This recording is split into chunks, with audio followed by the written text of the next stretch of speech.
say, well, what section should I really be focused in on, right? Because these purchase and sale agreements can really be really dense. Like I've seen some that are 80, 90 pages long. On average, they're somewhere between 20 to 40 pages long, but they can be less and more depending on the size of the asset, sometimes the level of sophistication of the party that initially drafted the purchase and sale agreement. And so some of the key terms that I am looking for on the buyer side all the time is one, I want to remember what are the material terms that I included in that letter of intent to make sure that they actually match up in the PSA. You would be surprised, you might be surprised to know that a lot of times the first draft of the purchase and sale agreement that we receive from the opposing counsel, if we don't draft it first, often doesn't match the terms that were actually included in the letter of intent, whether it's the amount of money, the purchase price, the closing timeline, the amount of documents that are going to be exchanged, or the timing of the exchanging of due diligence documents, whether there was early access, meaning does the buyer or the buyer's group get access to the property prior to the earnest money going hard, whether the earnest money is going to be hard or not, and those various issues. So matching up the LOI to the ultimate, the terms in the LOI to the PSA is often what we do first.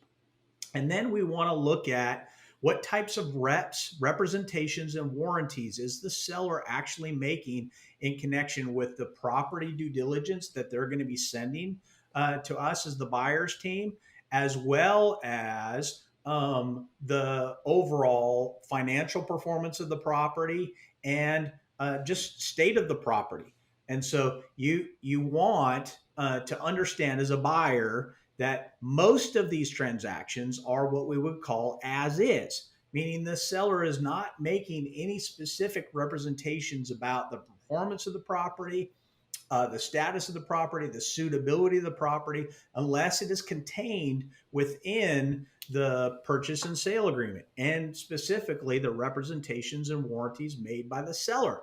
So that's why we tune in so closely into what the seller is actually representing and warranting. And then we add to make sure to level set this expectation that sellers always want the transaction to be as is. Make virtually no representations or warranties to the buyer. The buyers want a lot of representations and warranties about the property, about the documents that were sent, about everything associated with the property. And so it's through that negotiation process that we're getting to a point where we can kind of have a level set expectation. So remember, matching LOI with PSA.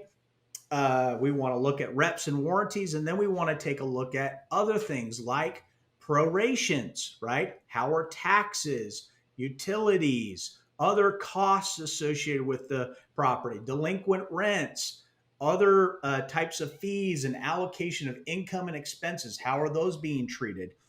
Those are three of the top things. And then we want to look for obviously fees, like who's going to be paying for title and for survey, who is selecting title. Is there a real estate broker? Who is paying for the real estate broker? In what amount? What is set forth in the purchase and sale agreement? These are all little things that are very important for you as a buyer to understand as you're going through that, and your lawyer to explain to you those various pinch points that exist in the purchase and sale agreement. And oftentimes, you there are things that the buyer's hoping is included in the purchase and sale agreement, and if they use a prefabricated form, oftentimes will be missed because you have to actually add them as an addendum to those prefabricated forms. So even if you're a buyer and you're being forced into a prefabricated form in the transaction, because that's either what the realtor or the broker or the seller or the seller's counsel is requiring for the transaction, that's fine. What we will do is help you negotiate that prefabricated form, and adding through the use of addendums and other things to make sure that all of the provisions that are necessary to protect you or your interests for your acquisition are actually included in there.